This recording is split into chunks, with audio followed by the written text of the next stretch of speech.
Welcome to the All49ers show. That's Jose Sanchez. I'm Grant Cohn. We are the writers of Fan Nation's All49ers, which is part of the Sports Illustrated Network. That's a mouthful, but I got it. I nailed it right there. That's what we are. Precise. Yeah, and we're proud to be part of Fan Nation's All49ers, which is part of the Sports Illustrated Network. Anyway, today we're going to be talking about the 49ers because that's what we do. Start with, let's say the schedule's coming out tomorrow afternoon. And I'm going to react to it live. But now let's sort of project, what would the ideal week one matchup be for the 49ers? What are they hoping for? Not a primetime game. Let's try to hope like Trey Lance doesn't get more pressure put on him, because year two, considering he already sat and has like a little experience under his belt, year two, considering that's the reason why they sat him, is to make sure he's really, his sword is more honed so he can be better prepared. That would still be, he's already has a lot of pressure on him. Now you're going to jump him into a primetime game, because if you put him in a primetime game week one, who's that most likely going to go against? The Rams, another division opponent, maybe the Bucks, maybe an AFC West opponent like the Chiefs. Let's try to hope you get something like last year where you play the Lions. I mean, sure, that was on the road, and the road's a little tough scene, but maybe like you want to face someone like the Commanders or someone like that, or that would be some weak team, or maybe maybe not the Saints, but some type of weak team, and ideally not on primetime where all eyes are on you. It's like, hey, no pressure, kid. Your team just coming off an NFC Championship win, appearance, not a win, but yeah, you got to go out there and like beat a good team.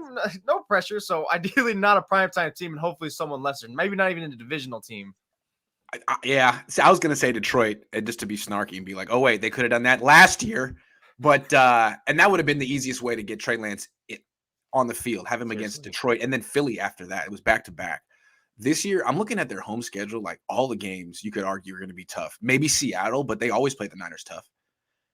And then Washington, as you said, maybe Washington, but they had a winning record last year with freaking Taylor Heineke. So I don't even know about them. I'm thinking like in Atlanta, that in Carolina, in Chicago, one of those three games would be fine. But that's going a far away for your friend. Not that it mattered last year against Detroit, but one of those away games. Yeah, one of those away games, or maybe even home. Maybe bring them home. Take me home, country roads. Don't take me on the road. Home game on their schedule this year. Seattle. They always play the Niners tough.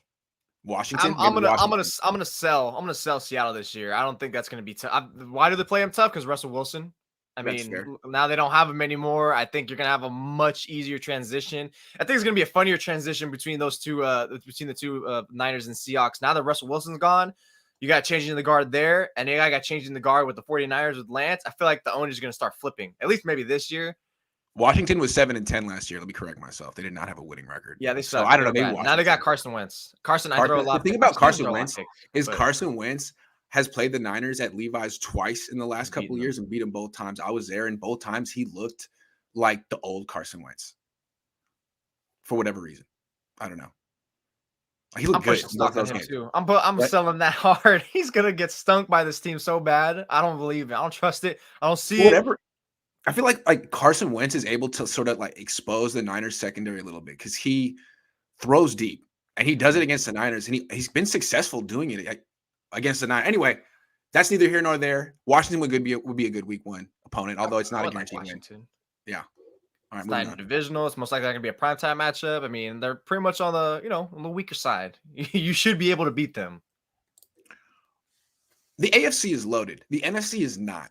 The Niners may or may not be better than they were last year. I have an opinion about that. But where do you think they currently stand in the rest of the NFC that is kind of weak? Yeah, so you look at the NFC West first in the division. I think they're second behind the Rams for sure. I give them the nod over Seattle. Again, I'm just keep laughing at them. Cardinals, I'll never take them seriously. I don't care if they won and looked good last year, regular season. Push them away. I think they have no run game. I was big. I liked them a lot last year, but let's just be frank about what they have. No run game. They can't run the ball. That's a problem. And they're not particularly good when they don't have DeAndre Hopkins, who got suspended. Yep. So, yeah. They should be Kyler Murray, second as in the the season NFC goes West, right? on, it just keeps. Kyler Murray's at his peak of his powers by in the first Early, month, and as the before he month gets hurt. goes by, he dips, he dips, he literally is like the literal stock, which is nuts. Yeah. So I'll push them. I'll push them like a couple spots after the 49ers.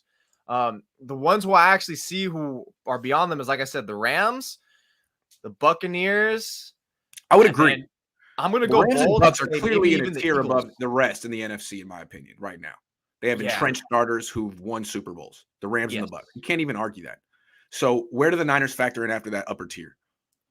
Yeah, I think that's where you got. I think that's where you got the Eagles challenging them a little bit. I mean, I know they got two teams who have questionable quarterback positions with the 49ers and the Eagles, and at least the 49ers are proving, look, we're just coming off an NFC Championship game. But I mean, hey, the Eagles played you guys tough last year, tough on Without the road. AJ Brown. Exactly. So now you have a team that they even looked, and the Eagles looked better as the season went on. Nick Sirianni is not a joke like some seems he was to be. I thought he was a joke. You know, he's over here saying some weird stuff at press conferences. And now it's pretty much about, like, can Jalen Hurts look a little better and be capable, you know? And so I think those are the three teams. I probably won't put them neck and neck with the Eagles, but those are the two teams for sure. And then Green Bay, I think Green Bay, I'm probably gonna still put neck and neck with the 49ers just because, again, it really depends on where's Trey Lance going to be. Plus the 49ers offensive line. I think where I'm getting a little concerned about is just pretty much just like where the competition is really going to like force them to be in a pressurized situation in my kind of point of view.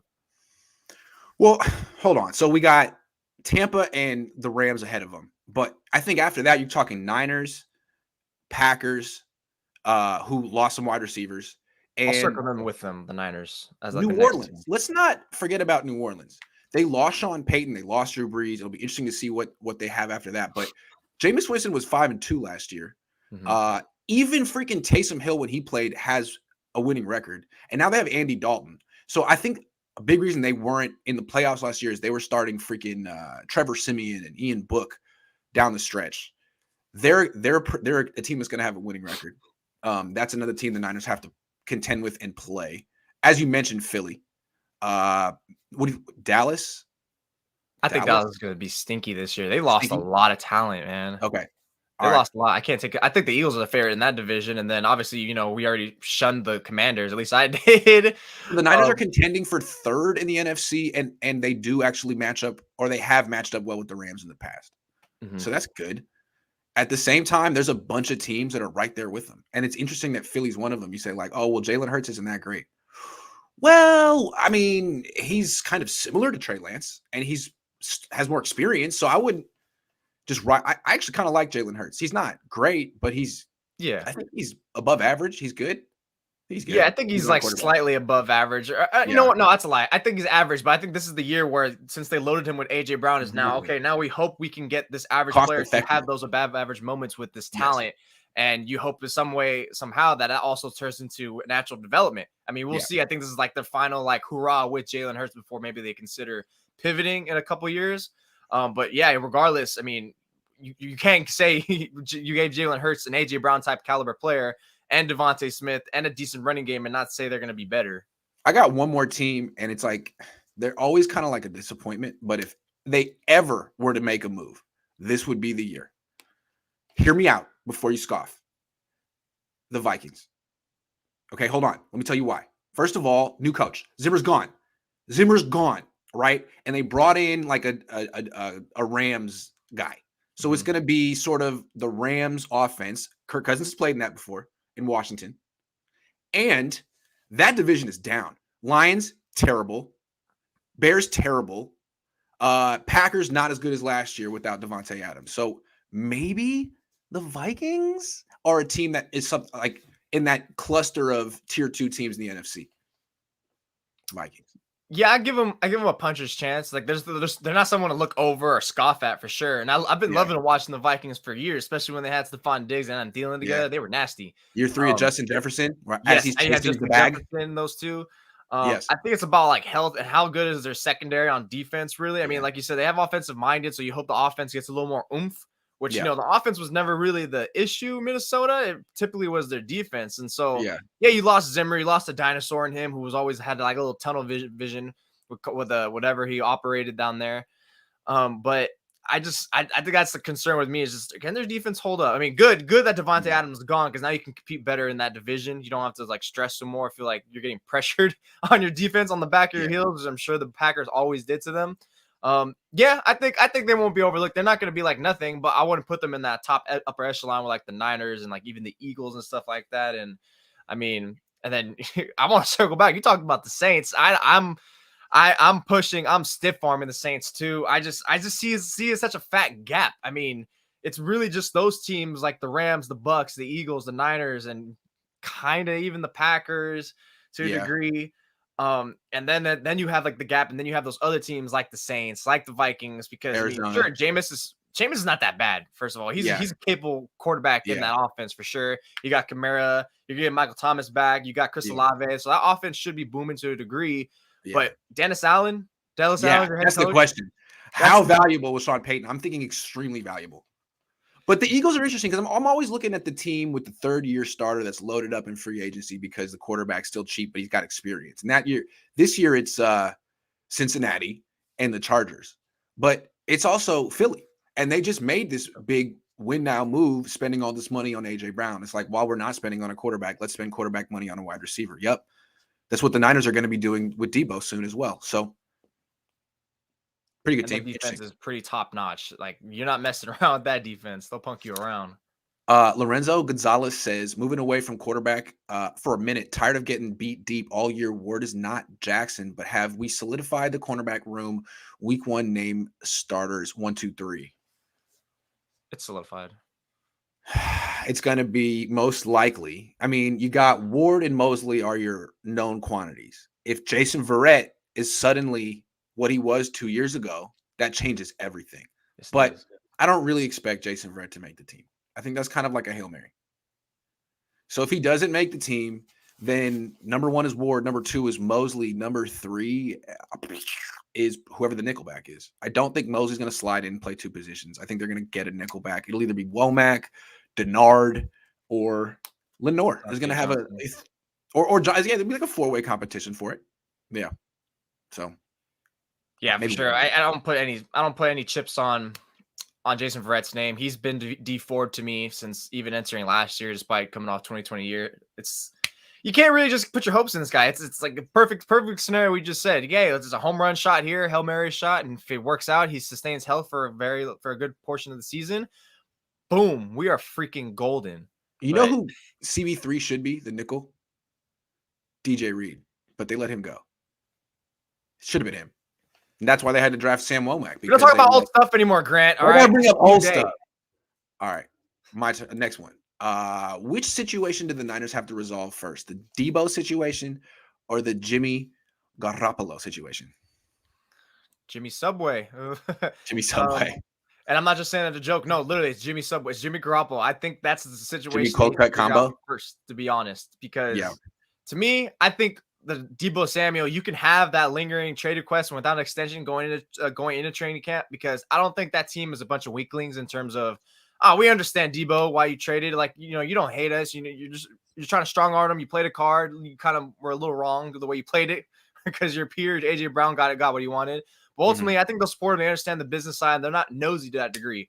Well, I think where it gets awkward is if you have Jimmy G going to training camp and a good portion of training camp, and all of a sudden it's like, hey, look, here's our new starting quarterback, we think, Trey Lance, and here's Jimmy Garoppolo.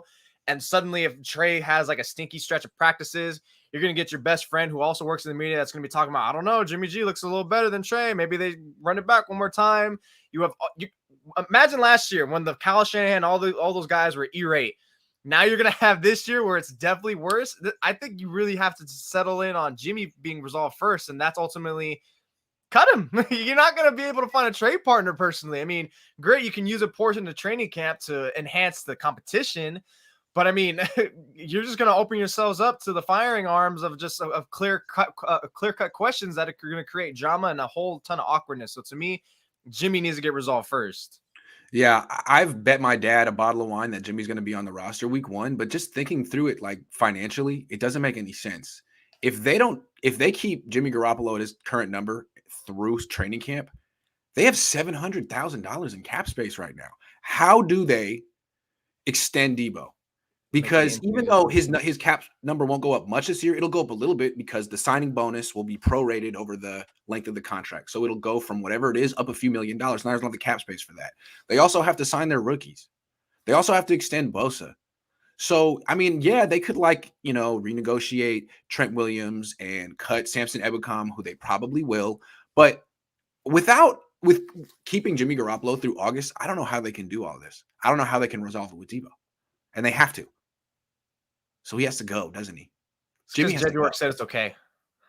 Jed York says we can hold on to this contract. We had Joe Montana, Steve Young. We have Jimmy Garoppolo and Trey Lance. How do you extend Deebo and Bosa and sign your rookies and keep Jimmy Garoppolo through August? How do you do all that?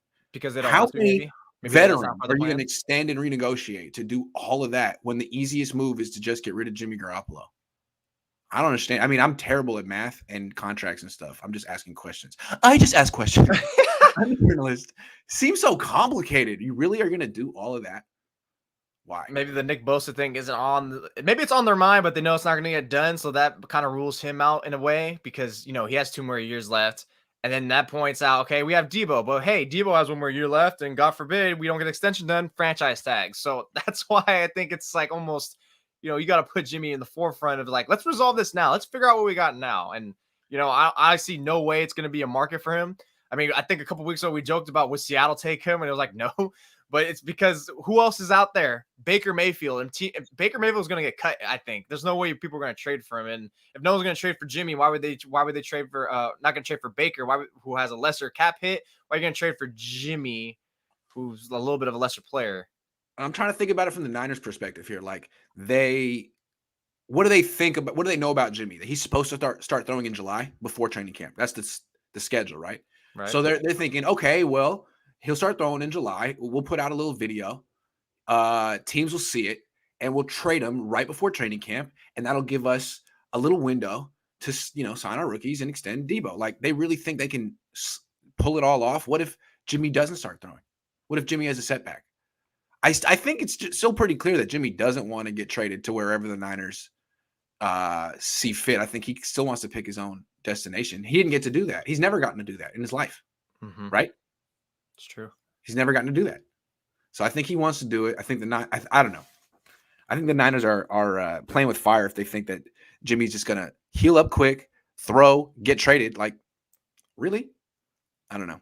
Yeah, I thought this went downhill and escalated instantly once they didn't cut him March 16th when free agency was the time. And it's once after that week, especially, it's yeah, you guys are definitely going to keep him through training camp and maybe even week 1, aren't you? Because once you ruled that out, that was immediately kind of an indication to me. And so far, it's kind of playing fruitful through the words. And, I know how much they are liars, but it's kind of almost aligning that's turning out how it's going to be. Also, John Lynn said they wanted to spend less this year. Had they gotten rid of Jimmy Garoppolo right off the bat, there would have been so much pressure to spend. If they had gotten rid of Jimmy and just left the cap space there after going to the NFC Championship, not spent, fans and media would be like, what the hell is going on with the 49ers? Since they did this, everyone's like, well, it's part of the plan. You got to get something for Jimmy. It hasn't prevented them from doing what they want to do. You know what I mean? It's like an excuse. But they didn't want to spend this year. So eventually they'll get rid of Jimmy, I guess, free up that money and not use it. Roll it over. So here's an interpretation. Did he also mean they didn't want to spend on their own players? Because that's why Deebo's unsigned. Because if they didn't want to spend, they would have cut Jimmy and ended up extending Deebo. That's the problem I have. It's you're not going to spend on free agent outside sources, overspend. Fine. You're not going to spend on your own players? What are we doing now, man? Come on. They did a good job. Keep your players. Keep your all-pro players. Yeah, seriously. It's crazy. It's crazy logic here. Who would have thought? Official BNA Music 88 says, I want to ask the team if even the bad teams don't want Jimmy, why TF do you? Because he's the leader. He's a great guy in the locker room. They don't, though. Yo, we got you still? You just went robotic for a minute. Oh, you're back. Hold on. I'm here. Why am I all shaky? You're good.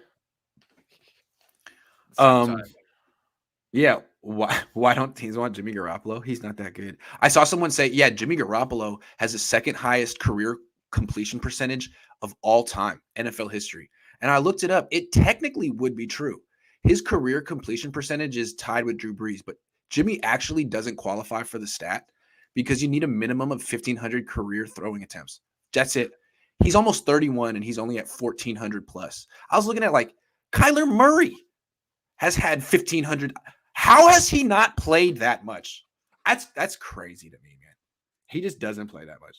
And even though he has a high completion percentage, like that's like it's totally manufactured. It's all because he throws the same pass over and over and over. He just checks down all the time and throws that pass over the middle for 10 yards. I'm just saying. Anyway, he's the next Drew Brees. Did I lose Jose? I thought Jose was listening to me. Look at Jose. He's not there. Jose's not there. All right, I'm kicking him out. You're out. He'll come back, though. Let's think about Jose. He was just sitting there. I thought he was listening. It's funny. We already got you. Appreciate you. Hold on. Okay. Next one is from Gabriel Corralejo. Tracy's and Grant, time to be right. The corners, they dropped $17 million and drafted. A couple of guys got Jason as insurance, like Dante Johnson. Yeah. Yep. They dropped a lot of money on Treverius. Hopefully he's good. JC Jackson wasn't much more expensive. Love that Kobe Gigi girl shirt. Jose. Yeah. It is a nice shirt. I like it too. Cut Jimmy, pay Deebo, Sat. What's up? Streamer doesn't like me. Yeah, it's all right. It's not personal. Gabriel says, cut Jimmy, pay Deebo. Sad we lost DJ. Only football players know how tough that loss is. He was blowing holes in O-lines. He was a great run stuffer. Every time you said DJ, I was thinking DJ Reed because you just mentioned him, and I was like, oh, wait, DJ Jones. That's right. Yeah.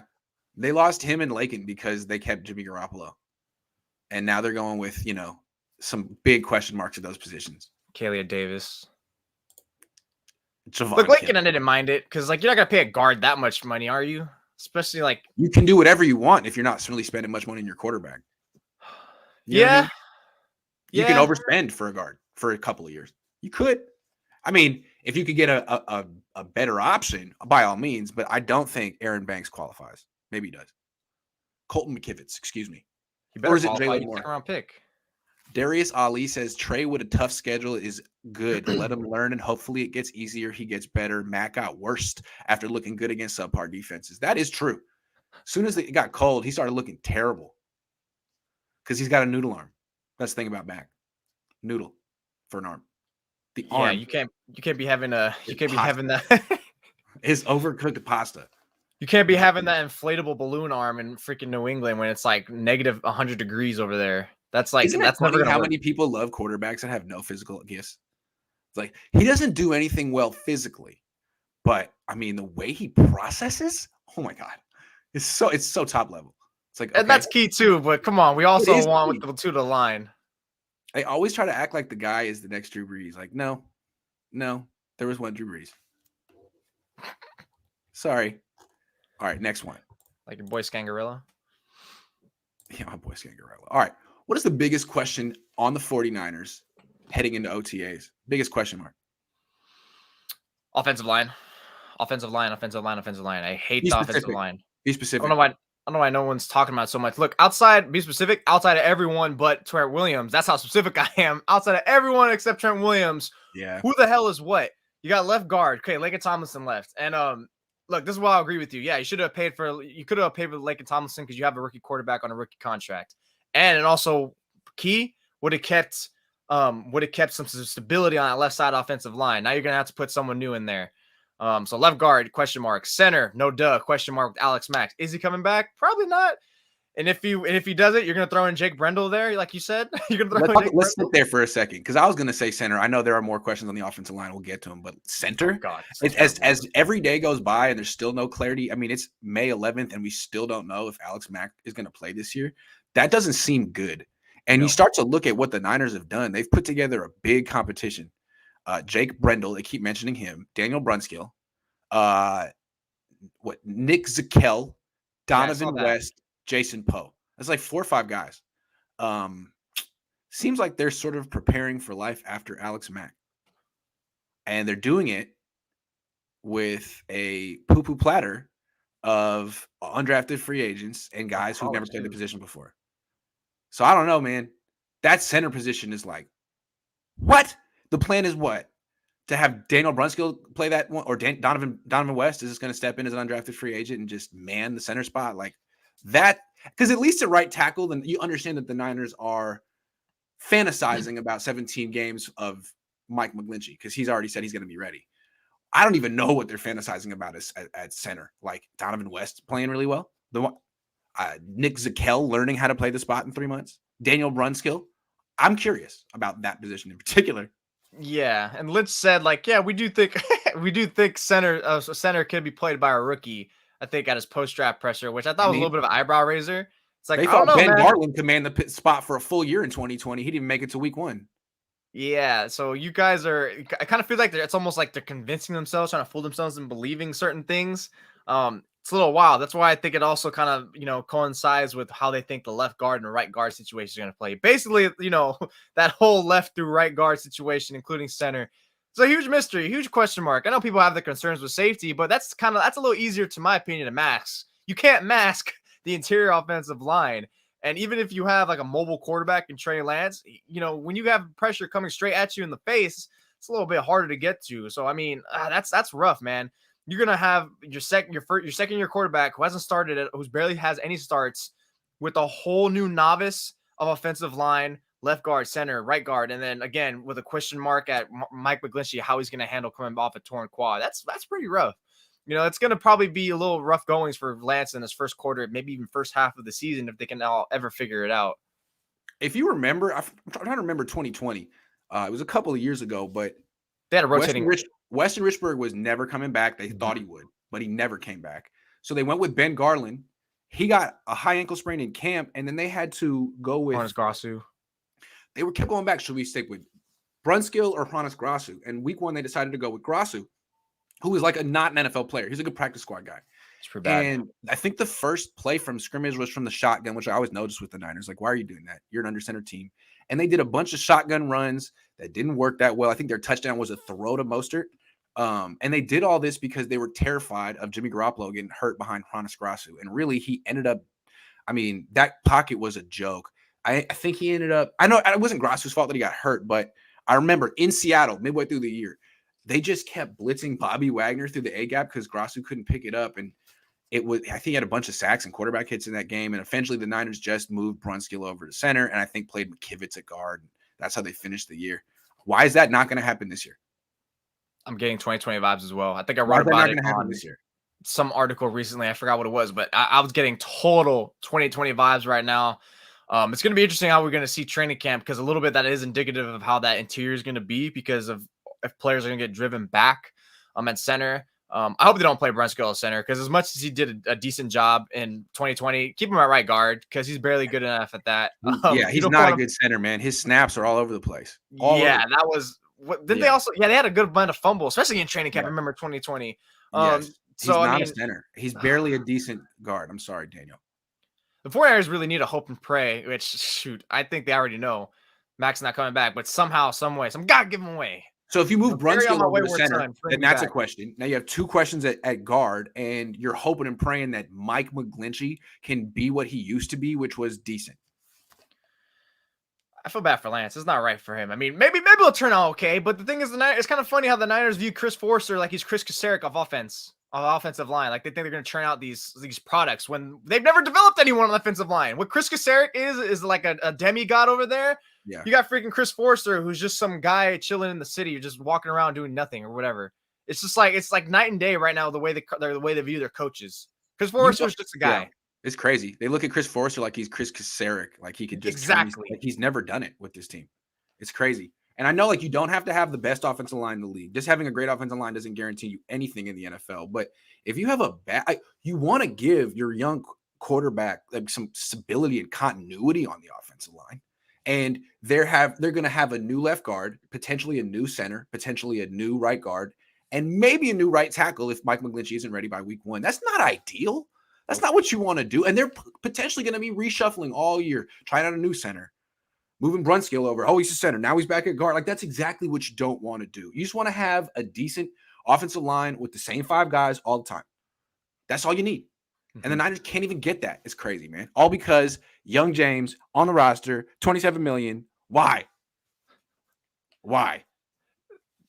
That's why I Why? think, like, entering free agency, I thought of Laken Thomason would be a top priority free agent re-signing, just because, like, and look, as much as he wasn't worth that much, at least, like, you would have had stability. You would have put Lance in a better situation on the left side. Whereas instead of having 2 or 3 questions, now you only have 1 or 2 questions on offensive line. But sure enough, now you have 3 and maybe even 4.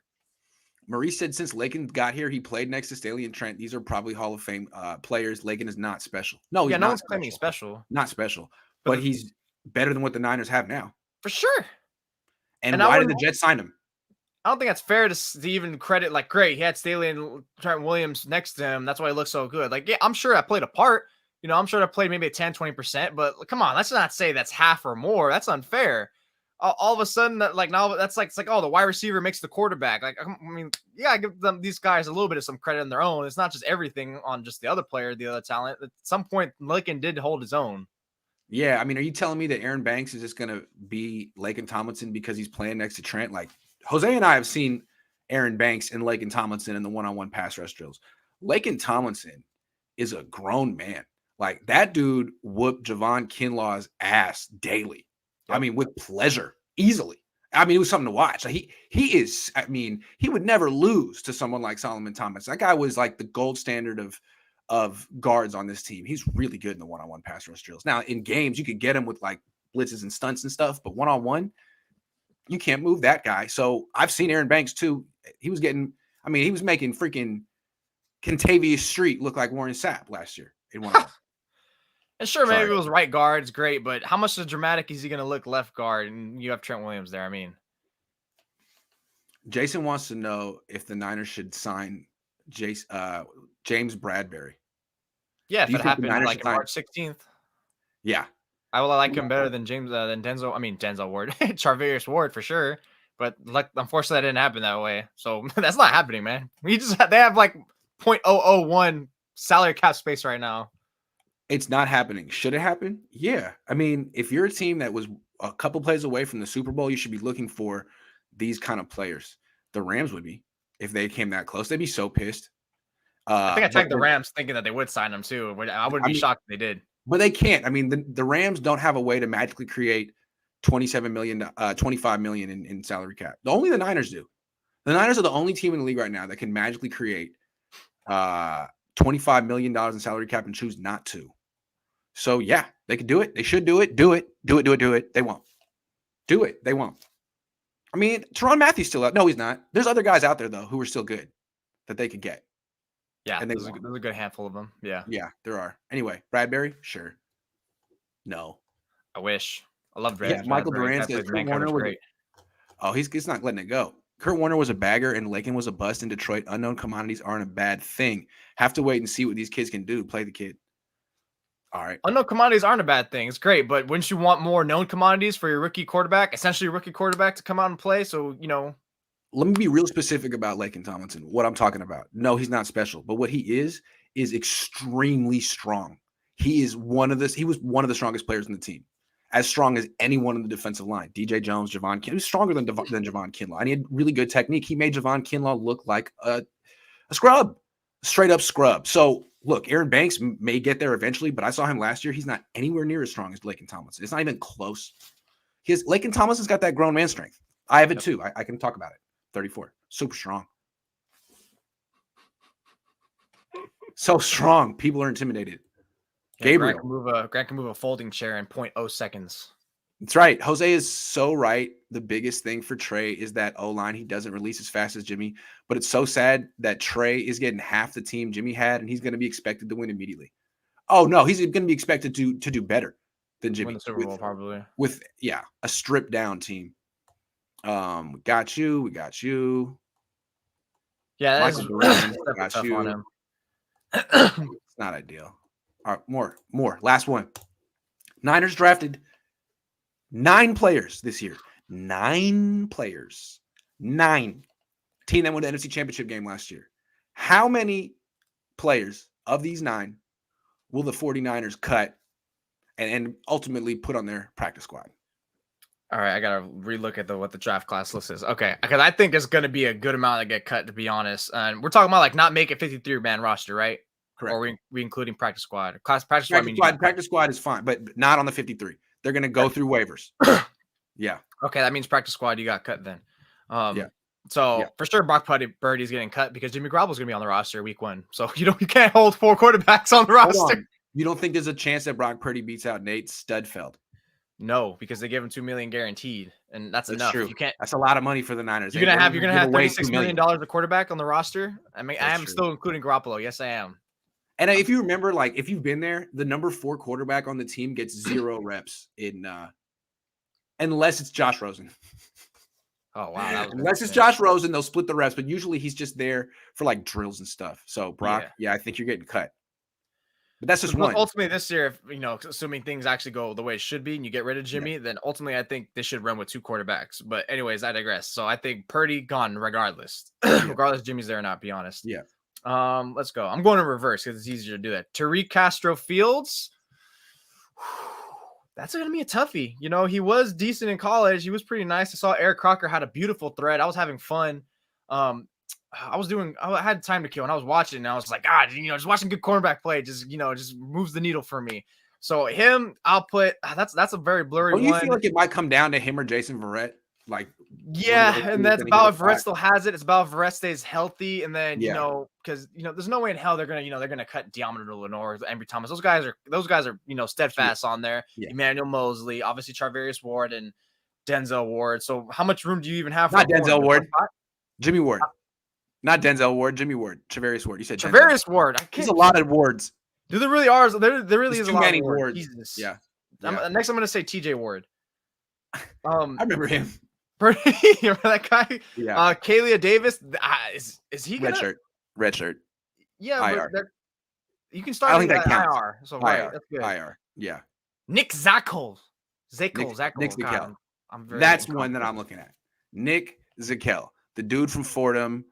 Who's going to learn how to play center in 3 months. If he doesn't win, he gets cut. If they cut Nick Zakel, is anyone picking up Nick Zakel, or is he going straight to the practice squad? Remember, Colton McKivitz was on the Niners practice squad for a minute. They took him in round 5. No one cared. Yeah. No one cared. So I think he gets cut. Nick Zakel. That's the one I'm thinking. That guy might get cut. So we're at 2 of them. Will Kalia Davis count as a cut, or is it IR? It doesn't count as a cut. You're going. I don't think so. I think that's IR. He'll be in the team. Samuel Womack. The third. He won't make the 53. He won't make the 53, though. So, no, but he won't get cut. So, Sammy Womack, that's the last one. Sammy Womack. Sammy. Who was Sammy Womack? Was there a Sammy Womack that played a different sport? Am I tripping on that? Hey, you might be right because he's a third. So Sammy Womack. Yeah, he's a third generation of Samuels. I don't know why that means. I'm rooting for this guy because I'm Jose Sanchez the third. So we thirds got to stay together. All right. So I'm hoping he becomes the starter. I'm a fanboy of him now. I think the Niners are a fanboy of him. I think they're really standing behind that one. They took him pretty early. Took him in round 5. And as I said, I think he's correcting the mistake of them losing DJ Reed. They took DJ Reed in round 5 too. That's a spot where I think they believe they can get high quality DBs. They got Talanoa. They believe in him. They got DJ Reed. He's good. They got Deommodore there. I think Sam Womack's probably going to make the team, whether he does much in training camp or not. Because he's probably like their only true nickel corner. That's why. Yeah. I'm thinking Bobby Womack, who made that song Across 110th Street. That's what I'm thinking. No, Bobby I don't think it is. He had the theme song for Jackie Brown. Underrated Quentin Tarantino movie. Anyway, yeah, possibly. So it's Purdy, Castro Fields, and Zakel. Those 3. I'm thinking Castro Fields makes the team over Verrett, though. I don't think Verrett's going to make the team. So if Verrett makes the team, God love him. Yeah. So that's 2 for sure. Obviously, the top 3: Jackson, Davis Price, Danny Gray. Those are locks. Like, come on, they're gonna make it. They're day 2 picks. Spencer Burford, you think he makes it? Yeah, you like him? I think 4th round pick. I mean, I don't think they'll cut him. That brings a lot of heat. They'll put him on IR for 2 years before they cut him. Look what they did with Jalen Hurd. Yeah. When you get drafted that high, they will do something to keep you on the team, even if you're terrible. I don't know that he's terrible, but Zakel, was he a 6th round pick? All bets are off. Yes, all bets are off for you, bud. Yeah, so I think the way Zakel's going to work is if he doesn't show like promise or doesn't even come close to like giving a like punching, making a dent, a competition, a stake in center or even anywhere, that just practice squad for you, bud. You out of here, son. Yeah, son. No room I'm in the really club. hoping for Brock Purdy. I think that guy's got a lot of potential, man, because he doesn't really move well, and he doesn't have a big, strong arm, and he's not particularly big, and he doesn't make great decisions with the ball. I like quarterbacks like that. Those are the ones that you want to bet on. You know what I mean? Oh, yeah. Kyle loves the quarterbacks with zero physical traits. Like, what does he do well? Like, he's freaking tough. He's so tough, and he's got anticipation, and he knows where to go with the ball. Okay, can you list one thing physically you like about him? Oh, I mean, yeah, sure. I mean, what? What did you like physically about CJ Beathard or freaking Brian Greasy? No, he compared him to your boy Nick Mullins. So I don't know why you're not a Brock Purdy fan. Nick Mullins was an undrafted free agent for a reason. Kyle, I mean, he was the last pick in the draft, so that's round picks. Free agent. You know who I just had the epiphany last week, but Elvis Grbac. Remember Elvis Grbac? No. Niners drafted him in, I think, 93. Who was the offensive coordinator of that team? Mike Shanahan. Big Elvis Grbac guy. Then he drafted Brian Greasy. They both went to freaking Michigan. They didn't get Tom Brady. They missed on that one, but they got Elvis Grbac and Brian Greasy. They have a type. You can't tell me they don't have a type. Yeah, look, I can't complain over the last pick of the freaking draft, because at that point you just close your eyes and just see if you can kick over the milk bottles. Wasn't it cute though? Like intentionally taking someone who's not going to make your team with. Yeah, that's why I also countered on my own point. Hey, first pick for practice squad. Like, okay, great. That's why I countered on my own point where I wrote on Sunday, like, hey, does Brock Purdy actually have a stoner's chance, like a stone in the creek's chance at all? And it's like, no, because Jimmy Garoppolo's going to be on there probably. If he's not, I don't think he should. So at that point, since he pretty much is a foregone conclusion, he's not going to make it. Sudfeld might not even make the team. Are they? I mean, they shouldn't keep 3 quarterbacks. They didn't last year. Sudfeld was on the practice squad this year. If you keep Sudfeld on the team, first, I don't understand why the Niners gave Sudfeld money. Why did you give him money? No one else wants him. You're the only because Trey Lance liked him. He was on the practice squad. No one wanted him. No one thinks he's an NFL player except you, and you gave him guaranteed money. Why? He should be on your practice squad this year, and you just gave him $3 million. You're going to cut some NFL players so you can keep Nate Sudfeld on your team. It's because they have a rookie quarterback on a rookie contract, Grant. They can afford it. The Nate Sudfeld thing, I'll never understand. They're spending money. Kyle's like, oh, he's definitely a starter in the NFL. Based on freaking what? What? What are you talking about? He played some good games in the preseason. He got a few opportunities in the NFL, and he had some of the worst performances any quarterbacks had in limited. They threw him in the tank. That's all you need to know. They threw him in the tank of the Eagles. Eagles fans hated him. They made like highlight videos of his time with the Eagles. They're hilarious. It's like Nate Sudfeld makes the most of his opportunity. Yeah, you know when you're the quarterback, or not even the quarterback, you're the player they throw in to tank. That says it all. There's no words that need to be explained. We know what you are now. Yeah, which running back is not going to make the roster come playtime? I love that question. I love it. Trey Sermon. Are they only going to have 3 available? So what? Jeff Wilson Jr., Elijah Mitchell, Ty Davis Price, those 3? I think they're going to take 5 this year, to be honest. I think they're so if they went for a little bit of a reaching value with Ty Davis Price in the 3rd round, then I think because they were scarred last year, which that's something I surmised immediately when they made the pick, and Shanahan kind of reinforced that thought. Then I think this year they're going to one up the running back spot. I think they're going to carry 5, and that's including Kyle Juszczyk. To be honest, I really think they are, because they hated having to, for that 3-4 week stretch, even longer, where they had to poach other players, they had to sign other players, and they had to, be forced to use Deebo Samuel, even though that was kind of like a miracle and surprise, essentially. I really do think they're going to keep, Trey Sermon, and they're going to carry 4 natural running backs, to be honest. Let me ask you, who's going to be the starting running back? Elijah Mitchell. Who's going to be the 3rd down back? Ty. So Ty Davis Price are going to use him as like a blocker because he can't catch. But he's a good blocker. As a receiver. No. Well, not 3rd down. I'm thinking more like 3rd and short. Like maybe not 3rd and long. Maybe, sorry. I'm thinking like. Yeah, I'm thinking like 3rd and 7. Is it possible they start Ty Davis Price and use Elijah Mitchell as a 3rd down back? Because, I mean, if they don't – because last year it was Hasty is why I'm asking. If he's still the 3rd down back, he makes a team. If they have someone else doing that, then he probably won't make it. Right. I think I just envision it like they're kind of like changing it up a little bit more, so like they'll use rotational methods where like, hey, Elijah, you get to start, 10, 12 carries, 15 tops. Ty, come in 6 to 8 carries. And then if somehow, some way we foresee a scenario, we can get Trey Sermon in Because Sermon was playing a little bit as a scat back in some situations in training camp last year, so that did work. 50 Shades of Gray area. That's funny. I like that. That's good. I'm sorry. It's not foggy today. No. But no, I'm really interested in how that running back position goes because I think that's the most curious. That's gonna be my favorite like position battle to see, to be honest, versus like defensive line, as crowded as that is, because that's the one I just see, especially the way last year played out. You know, is Chase Sermon really gonna be phased out in year 2? I mean, shoot, that'd be crazy to me. All I know is that Kyle Shanahan trusts Elijah Mitchell and Jeff Wilson Jr. So for anyone else to crack the top 2, they're going to have to show that they're really good and trustworthy. Elijah Mitchell has never fumbled in the NFL or college. Kyle trusts him. Ty Davis-Price has fumbled a lot. So we'll see how many practices he makes through without fumbling, how many preseason games. Because if he does put the ball on the ground, which Trey Sermon did in training camp last year, it's over. I'm sorry. I've seen Kyle do it. Like, he will put a young guy in the I gotta go. There's someone at the front door. Thanks for watching the show. I'll be back later. Peace.